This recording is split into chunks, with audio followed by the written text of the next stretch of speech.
بسم اللہ الرحمن الرحیم۔ میں ہوں ملک محمد علی، پروگرام بات سے بات ملک محمد علی کے ساتھ۔ 7 اکتوبر 2023 کو جب اسرائیل پر حملہ ہوا حماس کی طرف سے، تو پھر اسرائیل نے اس ایک سال میں جو حال فلسطین کا کیا، عالمی غنڈہ بن کر انہوں نے جس طرح بچوں کا خون کیا، نسلیں ختم کر دی۔ اب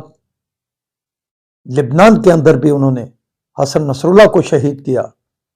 اس سے قبل اسماعیل ہانیہ کو ایران میں شہید کیا، اور درجنوں ایسی لیڈرشپ تھی جنہیں شہید کیا گیا۔ اب حکومت پاکستان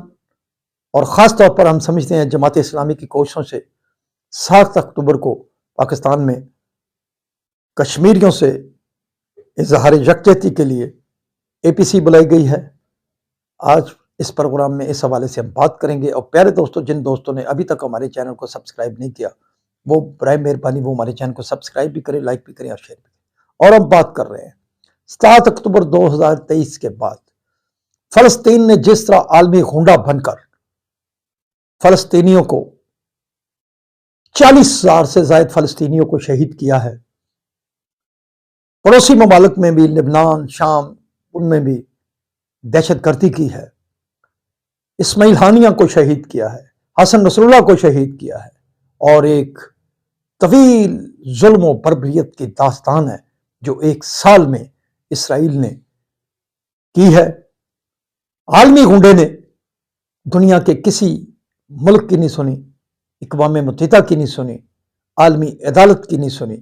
اور وہ اپنی مرضی کے ساتھ ظلم و بربریت کی اخیر کر رہا ہے۔ اب اسی تناظر میں امیر جماعت اسلامی حافظ نعیم الرحمن نے 7 اکتوبر کو ایک بھرپور دن منانے کا فیصلہ کیا، اور اس حوالے سے حافظ نعیم الرحمن نے میاں شہباز شریف سے بھی ملاقات کی، وزیر اعظم سے، بلاول بھٹو زرداری سے بھی ملاقات کی، انہوں نے تحریک انصاف کے رہنماؤں سے بھی بات کی، انہوں نے مولانا فضل الرحمان سے بھی بات کی، اور دیگر جتنی بھی جماعتیں تھیں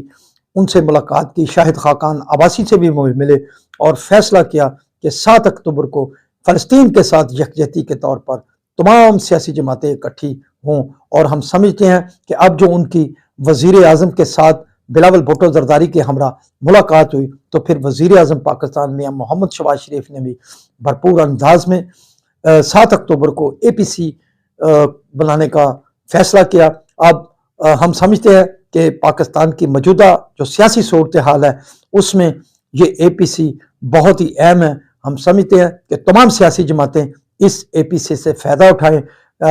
فلسطین کے ساتھ اظہار یکجہتی کے ساتھ ساتھ وہ پاکستان کے اندر تمام سیاسی جماعتیں اپنے ساتھ بھی اظہار یکجہتی کا فیصلہ کریں، ایک میکنزم بنائیں، اور آپس میں مل بیٹھ کر کوئی ایسا فارمولہ بنائیں جس سے پاکستان کی تعمیر و ترقی ہو، پاکستان میں امن قائم ہو، پاکستان خوشحالی کی طرف جائے، اور پاکستان کا دفاع مضبوط ہو۔ سلام پاکستان، سلام اوورسیز، اللہ حافظ۔